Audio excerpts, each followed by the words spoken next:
fate of the world will soon be decided.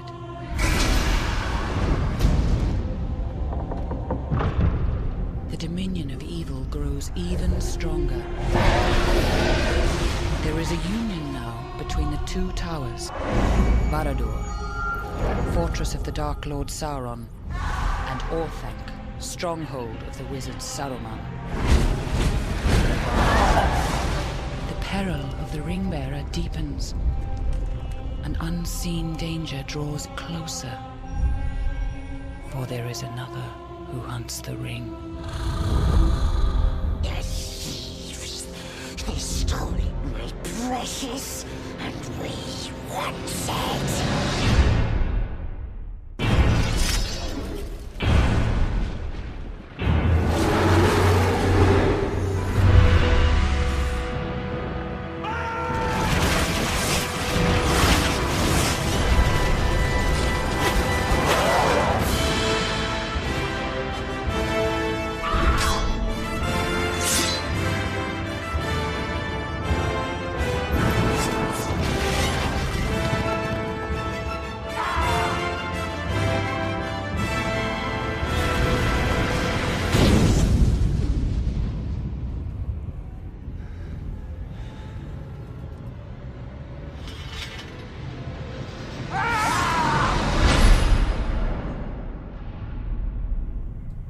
Come back to you now, at the turn of the tide.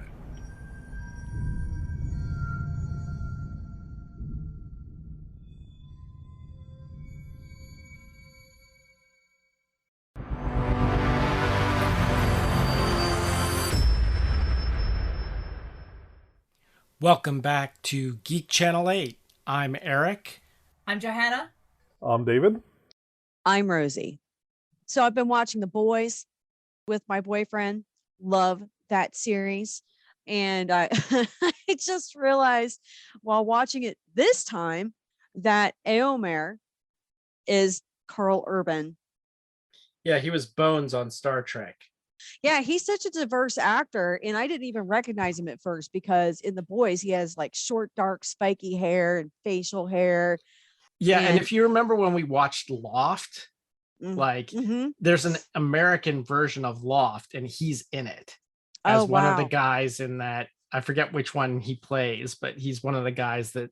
Oh, yeah. He was one of the characters in that. I completely missed that. But yeah, he plays Billy Butcher, which is one of the main characters in The Boys. He's like one of those tortured, reluctant heroes. And that show is super vulgar, but you know, if that doesn't bother you and you like superhero stuff, this is like Marvel or the Avengers on steroids. So watch it. It's really good.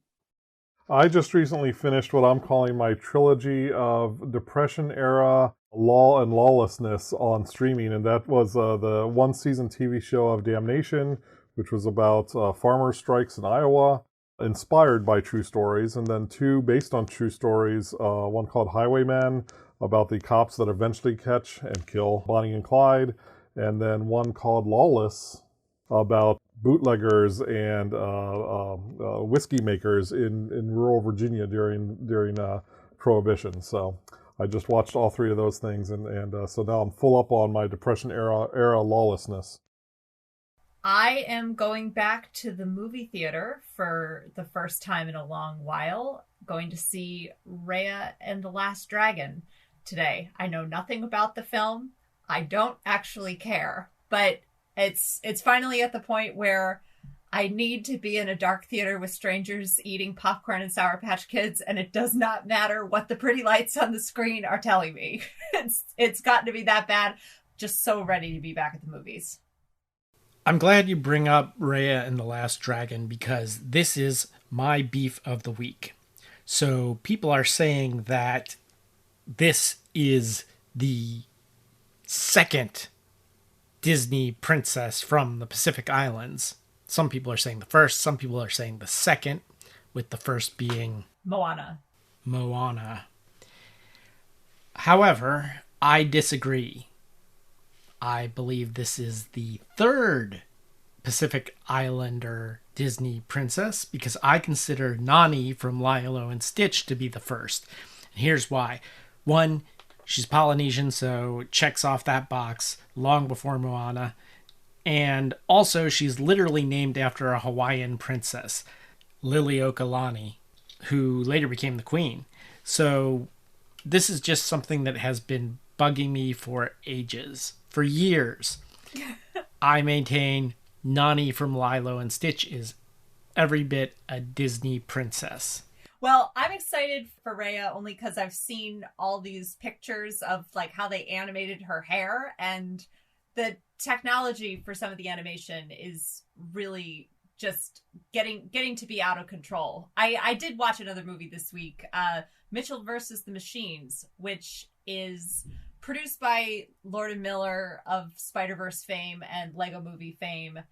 It is not as good as their other films, but the animation and the creativity and the different kinds of textures, I'm not sure that my son can tell that this is meant to short circuit your brain, but there are aspects of it where it's clearly animated and made up. And then there are other aspects where it looks real. It looks like live action, real textures, but I know intellectually that it's animated because it matches. The further we move into this direction of animation imitating real life, it's going to be crazy to see what animation does in the future. Okay, so what have I been watching? I am a child of the 80s, but I saw Dirty Dancing for the first time in my life. How did this happen? I still have never seen it, so. Oh, man, I'm putting both you babies in the corner. Well, you know, it came out at a time in the 80s when I was very cynical about mainstream 80s culture. And make no mistake, although this movie is set in the 60s, it is so peak 80s. But what's interesting to me is that, you know, this thing is super crafted. I can appreciate it for how crafted it is. It's like more predictable than a rom-com. They break into song and dance at a moment's notice. But what really cracks me up is Jennifer Grey's character, Frances, Baby, is she's supposed to be clumsy and awkward and whatever, but then there's this dance competition, and when you know, it's, I don't know, it's a summer camp, so I don't know how long they're there for, weeks in the summer, and then she has to get ready for this, you know, dance thing in, you know, they show her with you know, what's obviously a body double because like she's got sculpted abs, and it's obvious that she has been dancing for her entire life. I was just going to say it would be interesting to compare Dirty Dancing's depiction of the summer camps to the more recent Marvelous Mrs. Maisel season, where they spent a good part of the season at one of those summer camps, and see how the depictions of those two have changed over time. You are so right, David. I'm so glad you brought up the summer sequence in, I guess that's season 2 of Maisel's. Oh my gosh. The so unitard. Hysterical. Yes. Well, and the pageantry and everything, like, which I remember watching Dirty Dancing and thinking, this is all, you know, a setup. This isn't real, you know, like what, you know, this is just what happens in the movies. And then, you know, I don't know, if we see enough of those setups, then maybe I'll be convinced that, you know, I missed out on summer camp in the Catskills. Right. Well, what we're not going to miss out on is the background to the year. Take it, Rosie. This was a very interesting year. Post 9/11, a lot of crazy things were going on in the world. Just a great year for movies, which we really needed that after 9/11 and all of the tragedy and the change that was pushed forth that year. 2001 to 2002 was a year of recovery. You know, there are a lot of great entertaining films that came out that year. Frida came out that year. I love that movie so much. Of course, Lord of the Rings, Star Wars Episode 2, Harry Potter and the Chamber of Secrets. It was the start of American Idol, which Kelly Clarkson won, still has a flourishing career. Justin Guarini, who was the runner-up, is now the Mr. Pepper guy. If you've ever seen him on the Dr. Pepper commercials, he's the sweet one. So I didn't recognize that until I got a good look at him one day, and it kind of threw me off. This was also an interesting year politically. As we know, there was a lot of talk about the weapons of mass destruction that never found. And George W. Bush gave his famous Axis of Evil speech. Jimmy Carter was awarded the Nobel Peace Prize. Switzerland and East Timor joined the UN. This was the year they started using the euro. Also, the year Kmart filed for bankruptcy. The Queen Mother died. So did Queen Elizabeth's sister that year. Queen Mother died shortly after that. This was the year that we hosted the Olympics at Salt Lake City, Utah. That was actually a lot of fun to watch that year. But I'm just speaking from experience because I watched a lot of television that year. I had a newborn, so I was busy taking care of her and watching a lot of television. That's basically it. So I just, I can't reiterate enough that we really needed movies like The Lord of the Rings, Two Towers, to watch after all of the tragedy of 2001. It was a great distraction. Well, you already got ahead of me a little bit because, as I said in the last episode, I'm going to try to break out an interesting piece that's specific to each film. So can't talk about Two Towers without talking about Gollum. Andy Serkis was pitched the role originally as a voice acting gig, just to do the voice of Gollum, but Peter Jackson was so blown away by his vocal audition that he decided to have Serkis perform the movements for Gollum as well. Serkis drank tons and tons of something he called Gollum juice, which was honey, lemon, and ginger to keep his voice in shape. And for the physical movements that were captured using the motion capture technology, which we now see being employed all over cinema. And actually, there's another interesting place in Lord of the Rings where this technology is used. I'll get to that later. Rendering Gollum was actually a real technological feat. Weta Studios would have to have the shots render overnight, and sometimes they would wake up the next day and find that the whole shot had rendered with Gollum's hair sticking straight up like a mohawk, or the next day find that his eyes were not actually quite inside his skull, or things like that. So it was not a smooth process. I mean, you think that the hardest part would be Serkis like hunching over and really inhabiting Gollum, but actually rendering the animation of the character was the real feat of magic there. That motion capture technology was also used for the horses, which I didn't think about, but there were about 200 or 300 horses used in Lord of the Rings. And often these horses were, performing heroic feats of battle, and they didn't want to endanger actual horses. So instead what they did is they suited up the horses and the riders with this same motion capture technology, had the horses perform these jumps and whatnot, and then actually reanimated them later in the battle scenes doing that, which, I actually don't think I ever looked at the horses close enough to imagine, is that a real horse or is that an animated horse? And now I feel like a terrible person for never thinking about the horse's safety. There's a lot of horses who probably get killed in this film that I ignored and forgot about. But I thought that was a really cool bit of trivia.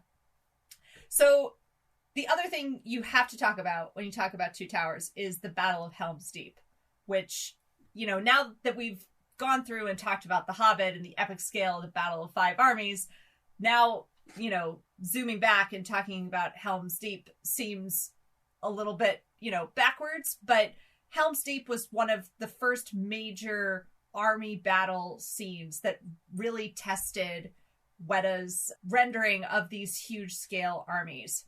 Apparently there were only actually 100 real Uruk-hai actors, and then the rest were dubbed either Uruk-lo because they were actually only 5 feet tall. They weren't the real Uruk-hai, they were extras, or they were animated.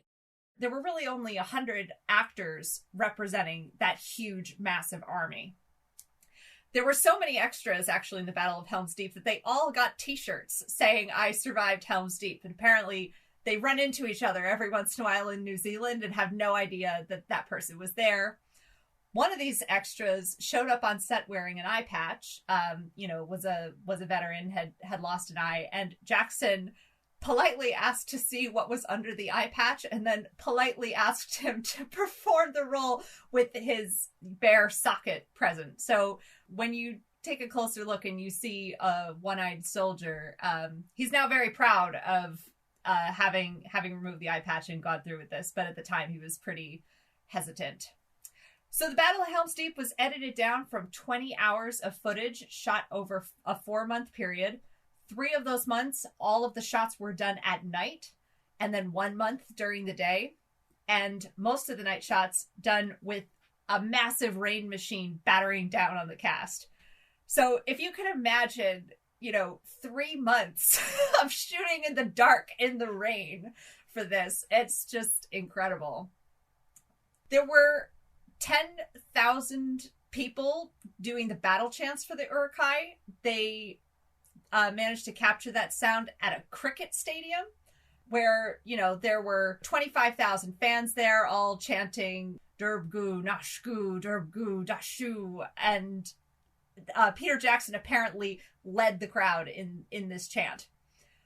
Little anecdotes like this just remind me, all the crazy things you have to think about when you're putting together a film. Just, the number of moving parts, and that one of these parts is Peter Jackson leading a crowd of cricket fans in order to record the sounds of war.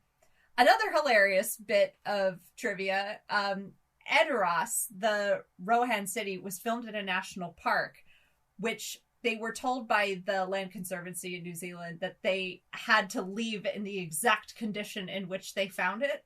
So they uprooted all of the plants, took them to a special nursery for 16 months, filmed the shots in Edoras, and then put the plants back. Just like, that was someone's job to figure out, okay, how are we going to keep the land safe? Oh, I know, we'll remove all of the plants. I've got a funny story, not quite as extreme as that, but I was working on the second unit of Spider-Man 3. And this is back when you could buy newspapers out of metal boxes on street corners. And my job was to change out the Cleveland Plain Dealer boxes, which was the city we were shooting in, with Daily Bugle boxes, which is the fictional newspaper from the Spider-Man comics. But the scene is a high-speed chase, basically through the streets, and there's the whole chase is 2 minutes in the movie, and even then they're moving so fast that I don't think you can even see a newspaper box, even if you paused any frame of this, let alone be able to read what it said on the box. And the names were facing away from the street, which was where the camera was anyway.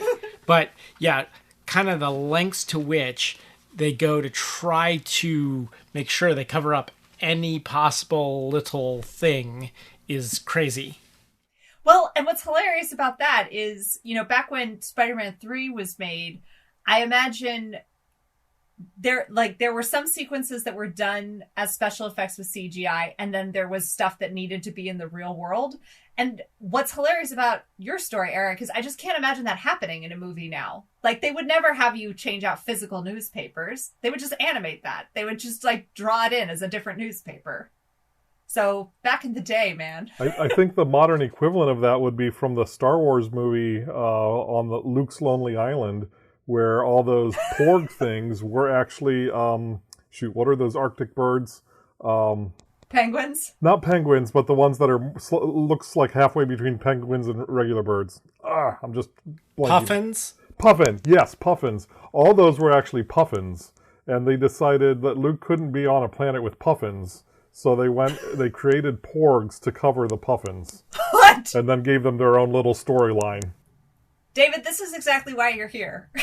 We need to know these things. Well, and I would bring it back to the Lord of the Rings equivalent, which I know our podcast listeners can't see, but is the fact that Arwen was originally at Helm's Deep as well, and then they had to edit her out from the battle at Helm's Deep, and the eagle-eyed geeks, like maybe myself last night, can still find her in a couple faraway shots. Oh man, I missed that. So why did they edit her out?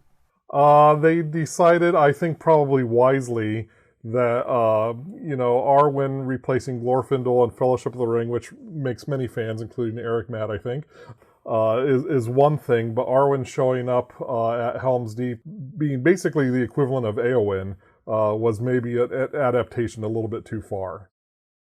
This seems like a good time to talk about Samwise and Frodo also, they being another major part of Two Towers. The part of Frodo was originally auditioned by 200 English actors, but Peter Jackson and Fran Walsh just watched these 200 English people and only found 2 that were even okay.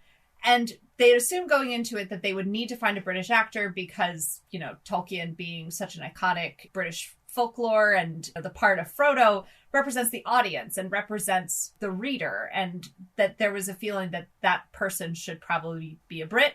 They didn't find a Brit that they really liked, but Elijah Wood filmed his own audition tape with a friend, created his own Hobbit costume and went up into a tree and filmed something. And because Fran had seen him in a previous film, they agreed to take him on. Elijah Wood had, before the audition tape, really worked on the accent, hired a dialect coach and wanted it really badly. And actually what's kind of funny about a lot of these casting stories is there's a mix of people who were like, I really want that part. Elijah Wood's like, I really want Frodo. And then there are other people like Sean Astin who seem to just be like, I want any part. Shows up and, thought he was auditioning for Aragorn. And then halfway through the audition process, it became very clear that he was not up for anything other than Samwise. And he was kind of bummed out because he felt like he was being typecast, from all of his work as a child actor, playing these, kind of frumpy teen characters who are the sidekick, and that he's like, oh, damn it. Once again, I'm going to be cast as the sidekick. Goonies never say die. Exactly. Other fun bit of trivia, Elijah Wood was paid $250,000 as a grand total for the 3 films. He got a percentage of the gross of the films also, as did, a lot of the cast. So it's not like he didn't walk away with anything. But this is stunning. Apparently, Mark Hamill got $650,000 just for A New Hope. And that was 1970s money. So the fact that Elijah Wood, took the part, at $250K to live in New Zealand for 18 months for 3 whole films is, really shows, A, that he believed in the success of the project and was really willing to take it on for a low starting rate, but also how much value the Lord of the Rings trilogy accrued after the fact, because he was able to ask for $1 million for his very, very brief appearance in The Hobbit. So good for Elijah Wood. And I think that's where I'm going to leave the production notes for now. I'm sure we'll end up touching on some other things as we go on discussing our favorite plot points. But first, I think maybe we need a snack. What meal is it today or now? Well, we've had breakfast, second breakfast, 11's, luncheon, afternoon tea. It's now time for dinner. But before we get to that, I want to talk about what we're not having. So, given that Tolkien's Sarehole Birmingham was the basis of the Shire, and Sarehole is basically known for its bakery, or was, you'd think that we would be doing lembas at some point in time. Lembas, of course, the Elvish bread, but As near as I can find, that's something akin to hardtack. And if you really want, you can find a homemade hardtack recipe on the internet or just buy a box of saltines. But we need something heartier for dinner. Instead of the nostalgic place of Tolkien's youth, I want to go back to my youth, where I grew up in Cincinnati, Ohio. So when I was a kid, my parents took me to the house of Marion Rombauer Becker. My father was on the board of the Contemporary Arts Center, which originally had been known as the Modern Arts Society of Cincinnati, and Marion Rombauer Becker was the first director of that. She was an illustrator herself. She was known for authoring and illustrating books on wildflowers and plants. She was the first woman that was named a great living Cincinnatian.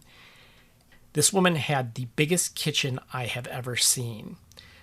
It turns out that she was the author of The Joy of Cooking. So I've always been a bit of a fan of The Joy of Cooking. Not the modern Joy of Cooking, which was revised after her death, but the original Joy of Cooking, which has such things as opossum and skunk in it. And there's a whole section about small game. Why are we talking about game? Because we're having for dinner a brace of conies. Let's all go to the lobby. Let's all go to the lobby. Let's all go to the lobby to get ourselves a treat.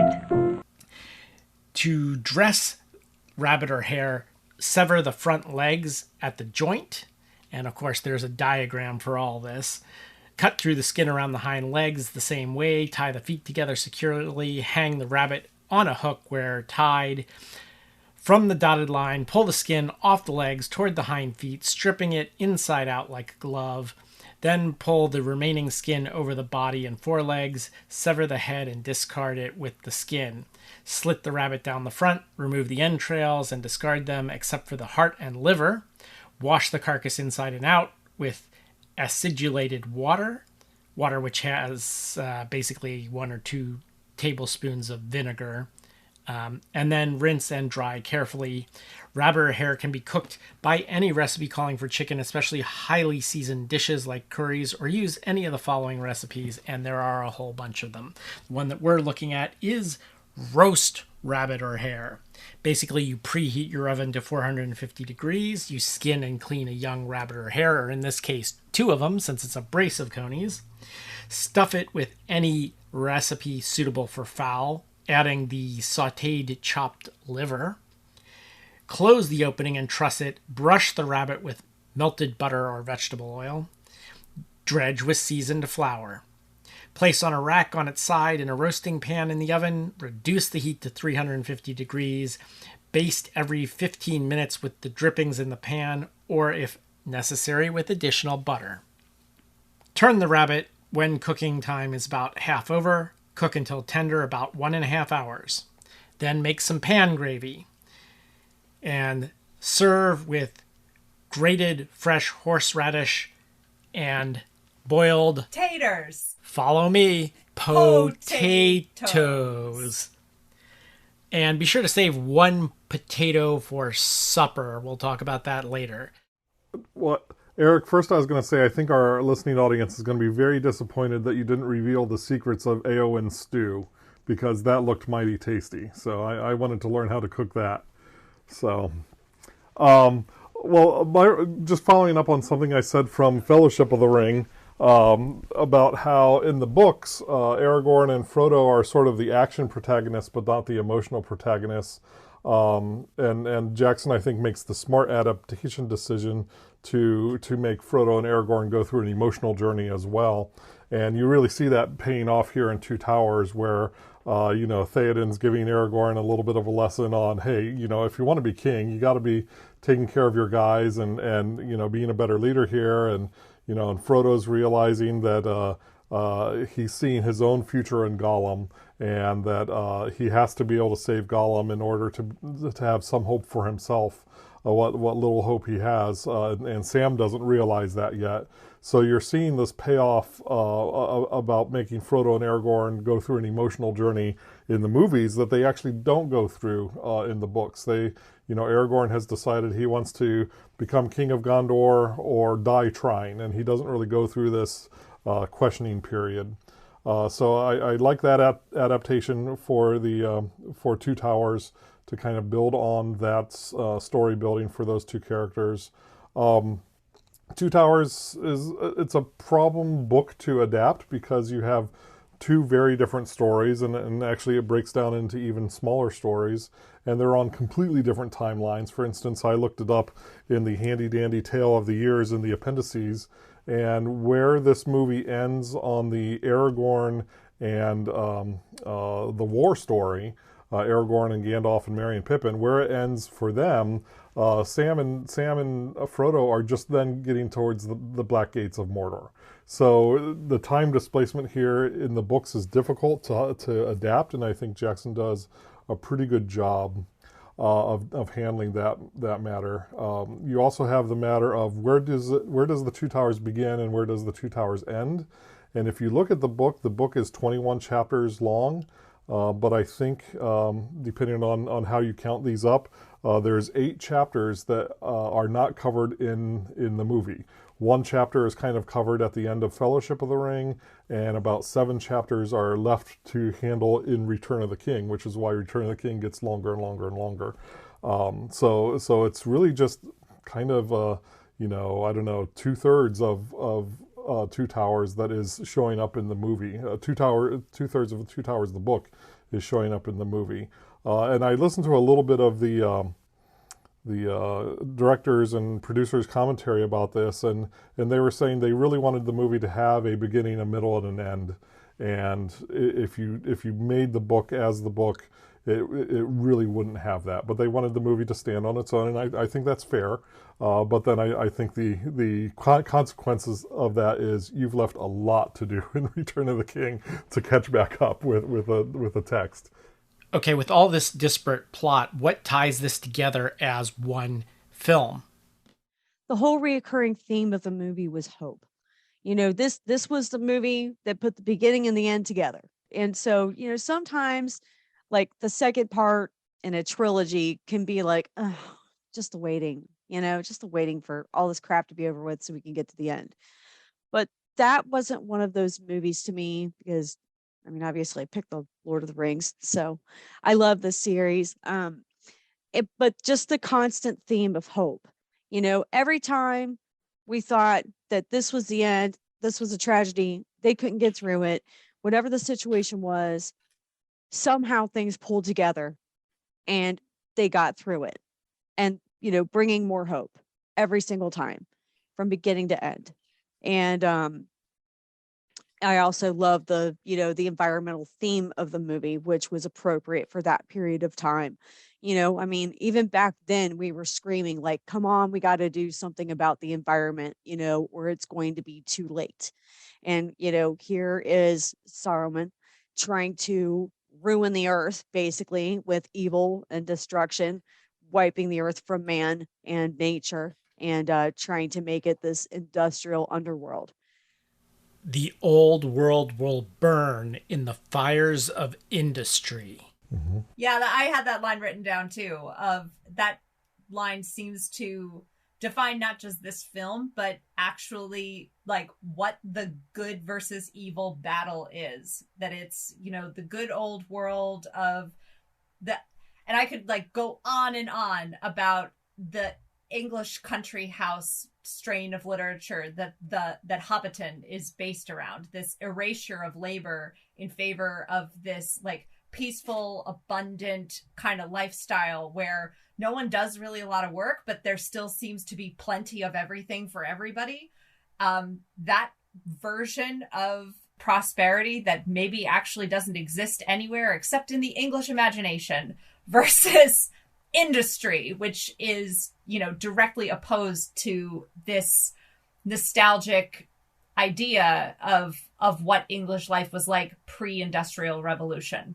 So I think that's what Lord of the Rings is, in addition to being about war, a lot of it is about this, and that Tolkien would have been living through a lot of the consequences of this industrialization, and that he probably grew up hearing stories about like early, 19th century or late 18th century Britain and what folks thought that was like relative to turn of the century, industrialized Britain.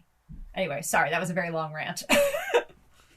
Well, and I would just agree with you and say that, Tolkien himself talks about his experience of being in World War One, perhaps arguably the first technological war, and how soldiers were no longer men, no longer humans. They were treated as machines, and they were fighting machines.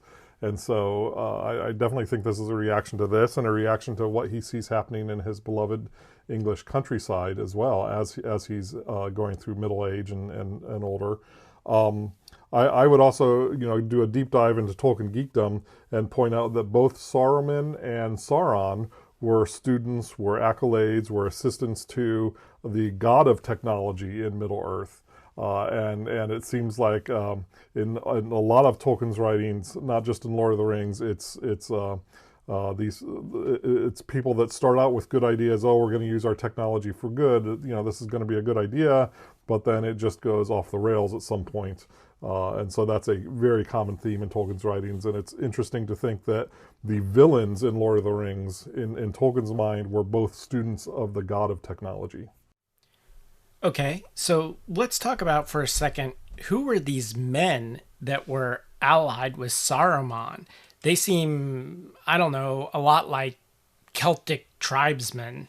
So in this area of Middle-earth, at the going back to the Second Age, this was populated with I don't want to say Middle-earth indigenous people who are maybe more rustic than the Númenóreans or even the Rohirrim.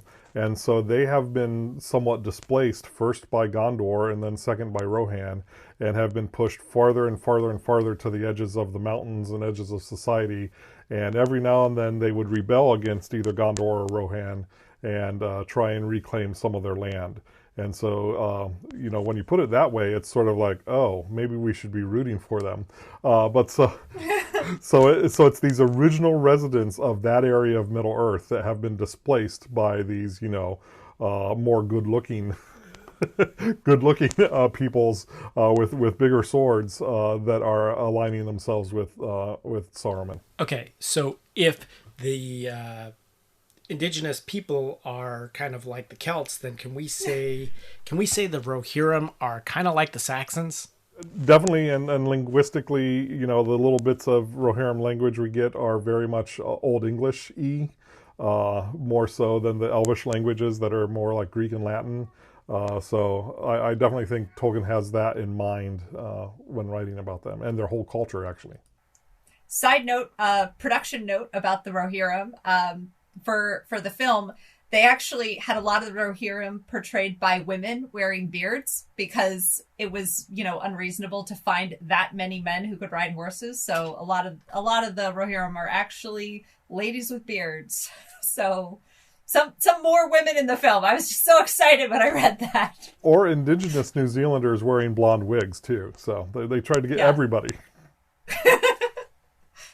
One of the things that I really like about Jackson's Lord of the Rings trilogy, and a lot of the fans, basically geeks, like about the Lord of the Rings, is how faithful it is in adapting Tolkien's novels. But over the years, since I've been rewatching this trilogy, or 6-part series, if you count the Hobbit films, I kind of think that maybe a little more adaptation would have served this series better had it been envisioned that way. For example, Grima Wormtongue appears in this, and it seems like some of his role is expanded, drawing on Tolkien's unfinished tales. Well, instead of being a flashback, actually having an in sequence in the Fellowship of the Ring, prior to Gandalf even arriving in Hobbiton, we see these events are already being set in motion in Rohan, which would give the whole series kind of a more epic feel, in my opinion. Joanna might have the same thing to say. My understanding is that when they originally wrote a screenplay for 2 movies, which then they expanded out to 3, that they introduced what's going on in Rohan very early on in the first movie, when it was adapted for 2 movies. That was not what I was going to chime in to say. I was going to make a counter argument that you have to start in Hobbiton, because if you are coming to this as a new story, you're like, Frodo's your dude. Like, you're learning things at the same rate that Frodo is learning them. So I think cinematically it would be very difficult to make you feel this kind of slow, like, understanding of the stakes involved and how big this quest is going to be, if instead of taking Frodo's point of view in the story, you are taking a bird's eye view of the story. Like, I think, like, we geeks want to, like, oh, I can see all the chess pieces moving, but I think narratively it doesn't work.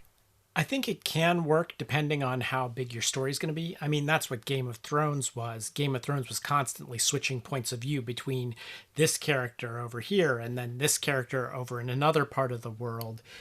But yeah, I think that they started to do that with these movies. And by the time they get to the Hobbit movies, they're doing it all the time. I would throw out that, the book is very much, and even Tolkien even discusses this, very much from the Hobbit point of view, with a little bit from Gimli's point of view when nobody else is there to witness it, Hobbit-wise. And Tolkien actually saw that as a limitation of his writing, but a necessary limitation of his writing. But Jackson talks about how he is able to provide more of a bird's eye view of what's going on, but clearly he's making choices. He's not pulling out and showing everything all at one time. He's trying to stay true to the books, but also build in a little bit of that bird's eye point of view. Also, if it was the 2-movie version, it would have ended in Rohan very much like the Bashki version. So introducing Rohan at the beginning of that movie to end at that movie would have made sense there. But it's curious to know why they didn't give more of that backstory earlier, except I know they really wanted to get the Fellowship of the Ring to have the Fellowship of the Ring as soon as possible. Just to chime in, since we're talking about the Hobbit point of view, one of the things I really like about Two Towers is how Merry and Pippin suddenly become actual characters. Like, in Fellowship, they're, this charming sideshow, but, like, really of no importance. That, they're just kind of like the R2 and 3PO or whatever of the group. And then suddenly in Two Towers, we're much more emotionally invested in their well-being, and also in their ability to, move the story forward and also get into trouble. Like, there's just like so much more going on with Merry and Pippin than you expect based on Fellowship of the Ring. And particularly this, one of the scenes that I think is so well done is when Aragorn is reading the tracks and reconstructing what happened. And that this, starting with this feeling of devastated, like, oh, we just missed it, like they're dead and we were just behind them and they were killed by other good people, which sucks even more. Like, just like that depth of feeling, and then transitioning into like, oh no, wait, we're gonna find them actually. Like, the scene's very well done. One of my favorite parts of the book and the movie is the scene where they're crossing the dead marshes. It's super eerie, and it actually was kind of reminiscent of the way I've often heard World War I battlefields described in the aftermath of a battle. Oh, yeah. Did anyone else get that vibe, or is it just me? Yeah, that scene always gives me chills every time I watch that scene. Straight up. Like, I remember the first time I saw that and seeing the faces under the water, it took me aback for a moment because, like, oh, I don't know if I can watch this, but I pushed myself through it. And now every time I watch it, it still gives me chills. I mean, just basically a graveyard, an underwater graveyard. This is one of those instances where, Tolkien always said that, oh, don't read too much into Lord of the Rings. It's not World War II. It's not World War One. But this is one instance where he says the dead marshes are taken directly from bodies he saw laying in pools of water in trench warfare in World War One. So this is directly pulled from Tolkien's experience in World War One. Okay, so they're in Fanghorn Forest, and Gandalf pops back up, and he is now no longer Gandalf the Grey, but Gandalf the White. Although my recollection was, and this is going way, way back now, it's been decades and decades, but my recollection was that the name he actually went by was Gandalf Graham, the White Rider. Am I remembering that correctly? I'd have to look at the books. I just remember that he had many, many names, but and he would be slow to reveal that he had been reborn as Gandalf the White, so he had that gray cloak, which was from Galadriel, by the way. He was first dropped in Lorien to get clothes and stuff. But I just remember him as being Gandalf the White as soon as he revealed himself to whoever he was revealing himself to be Gandalf the White. He wouldn't necessarily come into Rohan and be like, hey, I'm Gandalf the White now. But I always remembered him as Gandalf the White once he was so revealed. But I might have that wrong too. So, side note about Gandalf. I have in my notes here, is Gandalf 15,000 years old? There's some comment where he says I've lived 300 lifetimes of whatever, and I did the math. I'm like, he's 15,000 years old. Is that my math okay?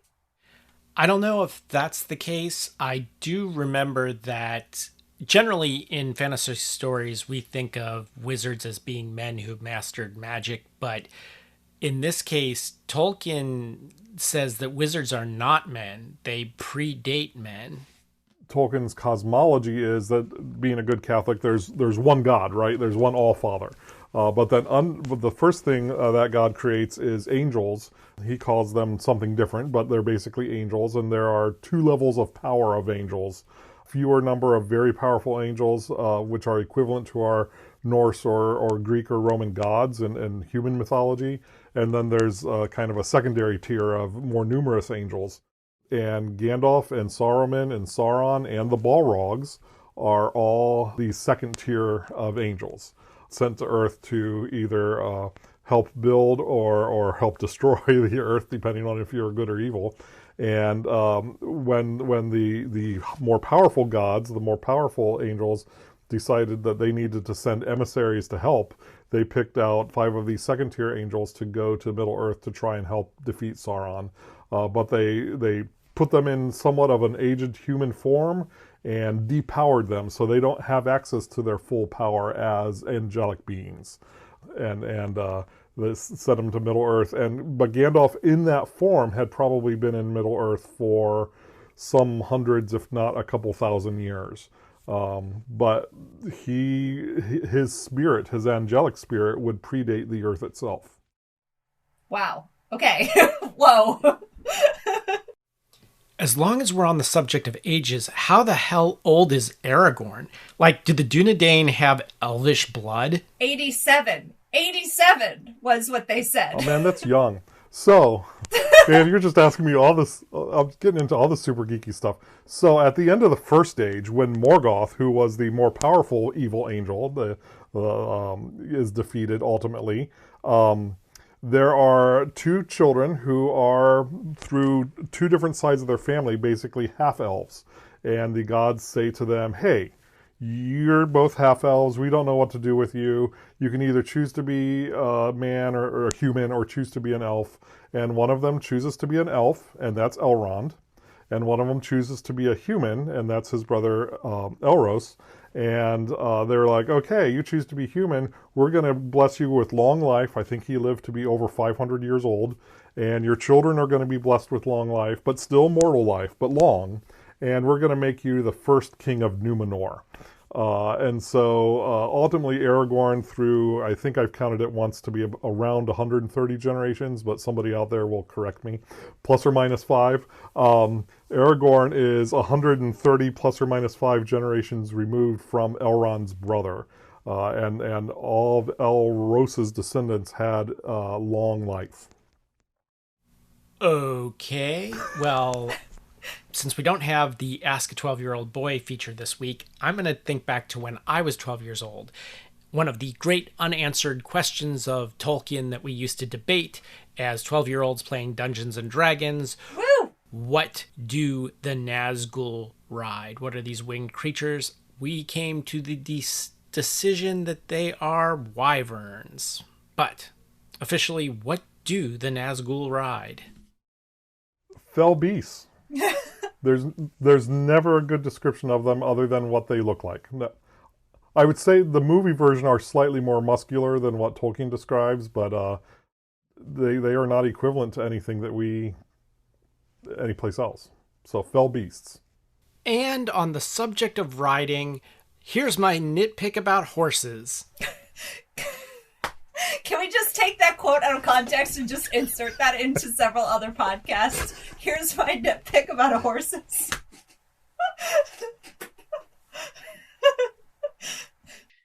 There's a scene where they all like enter Fanghorn Forest and they leave the horses behind. And then they go all these miles through the forest and stuff like that. And they come out on the other side of the forest. And then like, there's their horses waiting for them, you know? Like, Yeah. like if it was that quick, why didn't they just stay on the horses and ride around? Like, because the horses obviously did, you know? Right. That part didn't make sense to me either. For me too, it's been a little while since reading Two Towers, but I believe that they come out near where they went in, and B, I believe there's some mention of like they went to hang out with Shadowfax because he's the Lord of all horses. So when you called Shadowfax, you know, the rest weren't far behind. Yeah, I'm gonna go with Lord of all horses as the answer, which, you know, again, like in the same kind of like magical aura that some of the weapons have. I love that Shadowfax has this like, you know, whole moment of glory of like, we're just gonna worship this horse for a few seconds here, and that's part of what Lord of the Rings is just like reverence all over the place. And another thing, I can't believe I'm actually going to quote from Boromir here, but one does not simply walk into Mordor. Like, he says that way back at the beginning of this, and they spend weeks and months on the road traveling, and in all that time, they get all the way to the gates of Barad-dûr with, like, no plan to get in. What the hell? Like, you'd think somewhere along the way they would stop and think, how are we going to get in this place? I have posted this on Facebook. I have screamed it at the screen. Whenever they're like, oh, they're going to Cirith Ungol, I'm like, Gandalf, why didn't you ever tell them your plan? How are you going to get into Mordor? Or, you know, when Faramir is like, you know, Gollum, you better not be taking them astray. You know, I want Gollum to say, well, where do you want to take them? You know, they got to get into Mordor. What's your pathway, Faramir? But we never know what is a good pathway into Mordor. You know, we know that both Aragorn and Gandalf have been in Mordor, but apparently they never told anybody their secret way into Mordor, which is a, you know, bit of an issue, I think. I'm sure the giant eagles were involved. No, they can't go into Mordor. Isn't that part of their thing? Like, the eagles don't go to Mordor? I think part of their thing is they try not to involve themselves in all the little details, and that they would instantly be shot down if they try to incursion into Mordor at that point in the story. So there's another flashback here. Basically, the parting of Boromir and Faramir in Gondor. This is another scene I think would be really awesome to see in sequence. So sort of the prologue to the Fellowship of the Ring film. It opens Gondor. There's this, we see events are in motion. And then, you know, credits, and then we go to the quiet village of Hobbiton. You know, I'm just not hugely big on flashbacks if you don't have to have them as flashbacks. Well, maybe we'll see that in the TV show. I mean, maybe that's why Amazon's remaking it, because they'll remake it in chronological order and not necessarily in like character arc order. I will say my understanding is that naming the TV show Lord of the Rings is a little bit of a misnomer, because it's actually going to be about the Second Age in Numenor and like a younger Galadriel during the Second Age and things like that. So I don't think we're seeing Lord of the Rings remade. We're seeing... Well, that's good news. Sort of like Lord of the Rings Phantom Menace. Oh. No. David, no, you've cursed it. Sauron is going to be played by Jake Lloyd. Yeah, you know what the Lord of the Rings needs? It just needs bad CGI and Jar Jar Binks. Now I forget what the actual question was, because I had something to say about that. Oh, the flashback. My response to that is, while it's not exactly as depicted in the movie, there is a little bit of why Boromir left Gondor in the Council of Elrond in the books. That's where the similar scene is in the books, is in the Council of Elrond. I would say the important thing isn't showing what's happening in Gondor at the beginning of all this. What's important is setting up why would, and this is something that's in the extended but not in the theatrical, why would Faramir act not like Faramir and want to get the ring to his father? It's less of a setup of Gondor and more of a setup of Faramir's motivations. So to me, it fits in to the story within the movie Two Towers. Okay, nitpicks aside, one of the things that I thought was really well done was the Battle of Helm's Deep. Now, obviously, everyone does things differently, and had I directed it, you know, I remember reading this vividly, and the impression I got when I read it was, you know, of a place that was like, it was raining and it was pitch black, and then there would be flashes of lightning, and then in between each flash of lightning, this goblin army is closer and closer and closer until they're right at the walls. That's kind of the way that I would have done it. Pitch blackness between flashes of lightning and seeing the armies closer every time there's another lightning flash. I agree. I think that would be really great. It probably doesn't happen in this version because you have that elf army show up, and which isn't in the books, and there's reasons for the elf army to show up. You know, you have all this build up, then the elf army shows up, then you have a little bit more build up. So it's possible they just didn't want to have you building up for one whole hour of the movie, but maybe that would have been cool too. I don't know. This is one of the things I remember most about the book, because if you think that watching a battle scene in a movie is monotonous, reading a battle scene described over the length of a very long novel, if it's done badly, would be very, very tedious. But one of the things Tolkien does to describe the battle without having to like say the same kind of thing over and over again is this fun interplay between Legolas and Gimli keeping score. It gives you a reference for how much killing is happening and how they're killing them, while keeping it kind of like fresh and moving forward, so that it doesn't feel like more and more of the same. It's like, oh, the 67th kill was different than the 51st kill or whatever. Like it feels new and like there's something to follow more than just carnage. And I think they do a good job of rendering it in the film, but in the book, I remember it being the thing that made the Two Towers like different from other kinds of war books or battles that I had read before. This is both a very serious battle in which the fate of all mankind seems to hang in the balance, and then also like it's fun. It's these buddies, like it's a game, you know, and both of those things at once.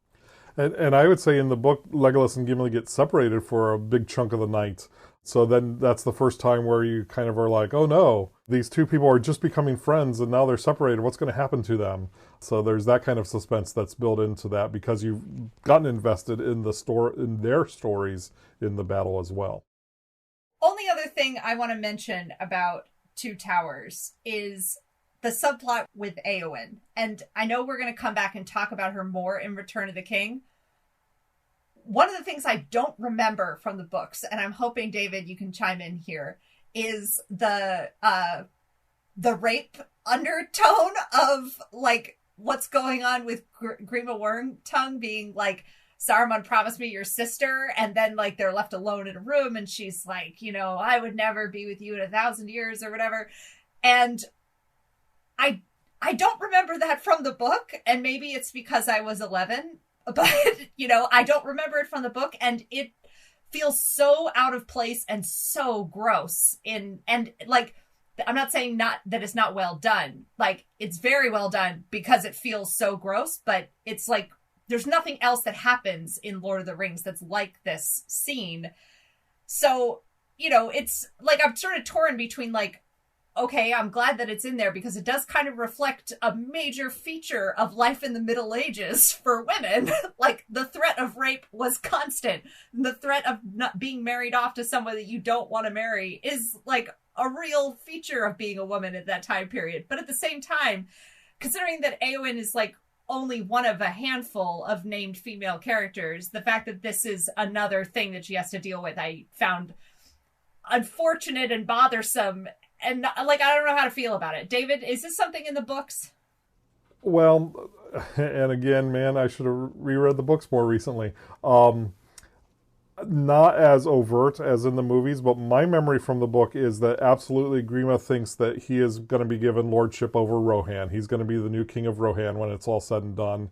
And I have a vague memory of him hoping that Éowyn would be his queen. Now, that could be my brain filling in from the movie. That might not be in the book, but there is definitely nothing quite as creepy as what's in the movie.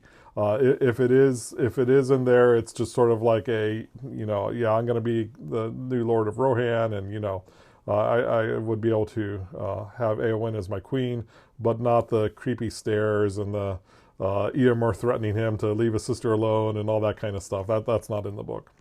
All right, good, because I was like, I don't remember this. But we'll talk about Éowyn more in Return of the King. Also, another thing that kind of didn't make sense to me was the relationship between Aragon and Éowyn. It was like she was hoping that they would have some sort of a romantic connection, but the whole time, I mean, he was really thinking about Arwen, and Arwen basically saved his life after he fell off the cliff. That whole part of the storyline kind of didn't make sense. Like, I feel like they could have saved some time in the movie if they would have just cut that out, because it didn't go anywhere. It didn't really serve a purpose in the movie to me.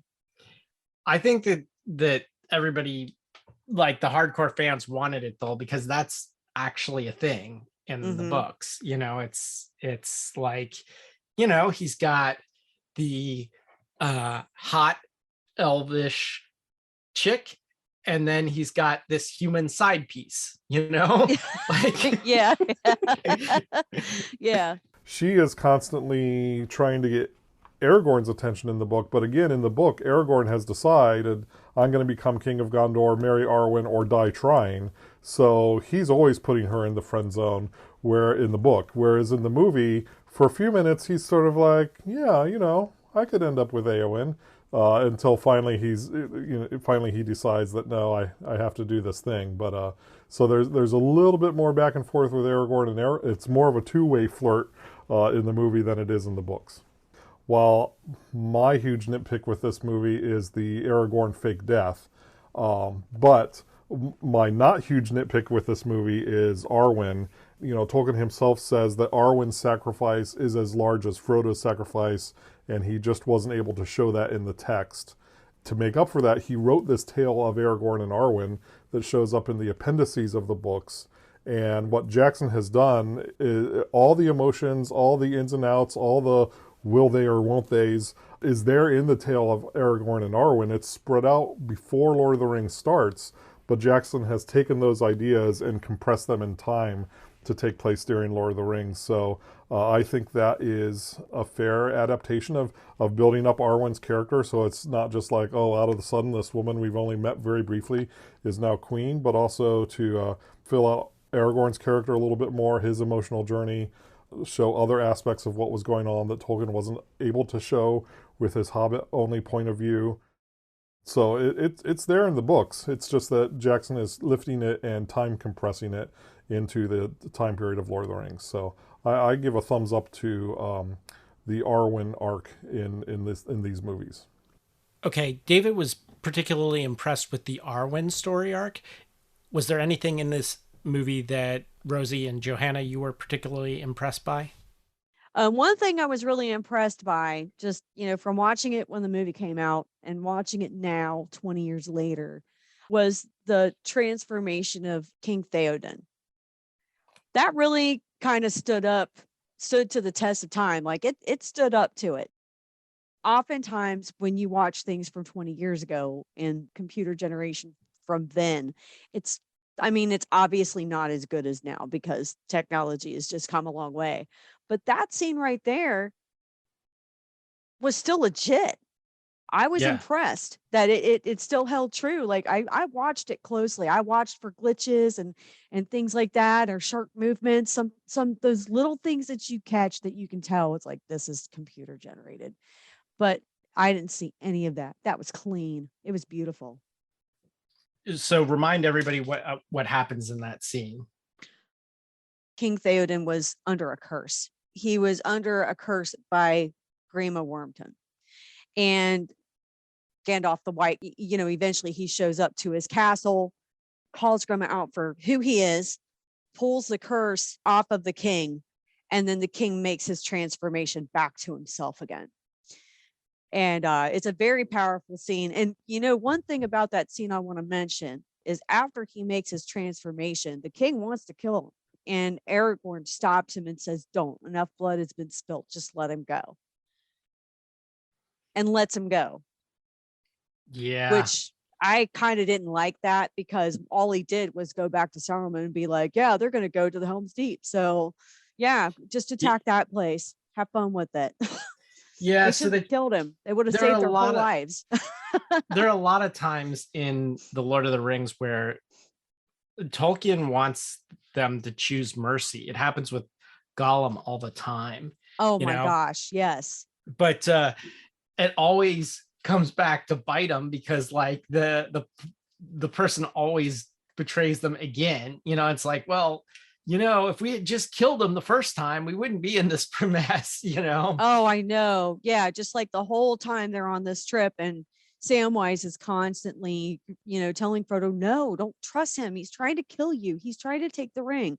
He tells him that over and over and over again. And as the movie goes on, Frodo is more merciful towards Gollum.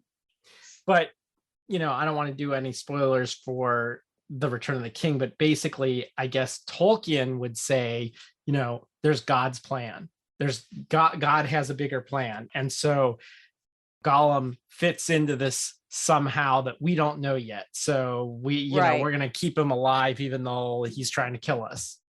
Yeah, he's like a necessary evil. They have to keep him alive so they can get where they need to go. But at the same time, they have to sleep with one eye open to make sure that he doesn't kill them and try to take the ring. Johanna, what about you? Any scenes that particularly impressed you in The Two Towers? My last thought is one of the lines of the film that when I saw it again, I was like, oh yeah, I remember this moment when Gandalf says, that he's arrived here at the turn of the tide.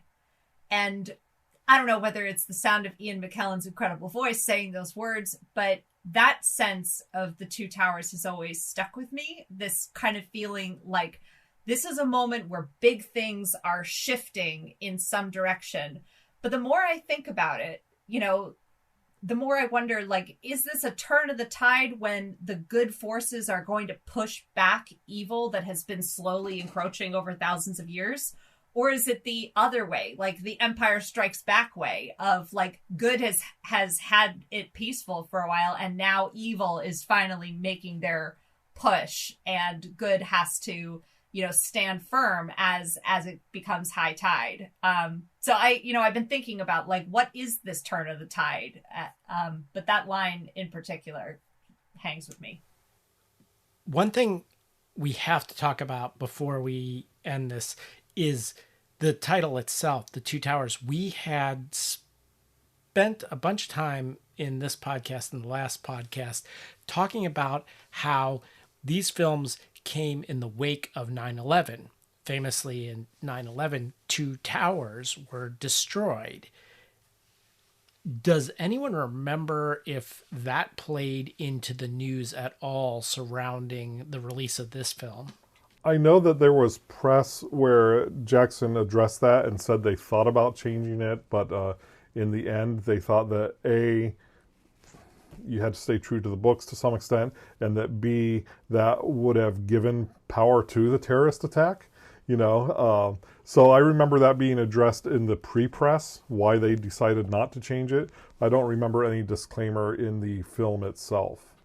I'll throw an extra geeky about that. Of course, Two Towers isn't the original title of the book. Tolkien either envisioned this as one long book or 6 smaller books. And when the publisher said, no, let's put together the 6 books into 3, 2 books each, then Tolkien was like, well, what do I title this middle one? And he just sort of came, I guess, Two Towers. So that's kind of an interesting aside to the title as well. And I guess we should clarify that the 2 towers being referred to here are Orthanc and Cirith Ungol. In the book, yes. In this movie, we don't get to Cirith Ungol. So. And besides Cirith Ungol, there's plenty of other places we won't be able to get to in this podcast. So be sure to join us next time when we cover The Lord of the Rings, The Return of the King from 2003. Like and subscribe on whatever platform you use to get your podcasts. Give us a good review and rating. You can always write to us at GC8 Podcast. That's letter G, letter C, number 8, podcast, all one word, at gmail.com. Until next time, this is Eric. This is Rosie. This is Johanna. And this is David. Signing off.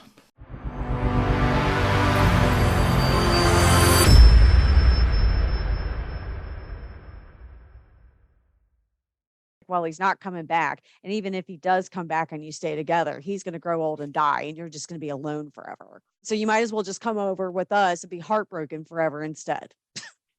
Great choices, Dad.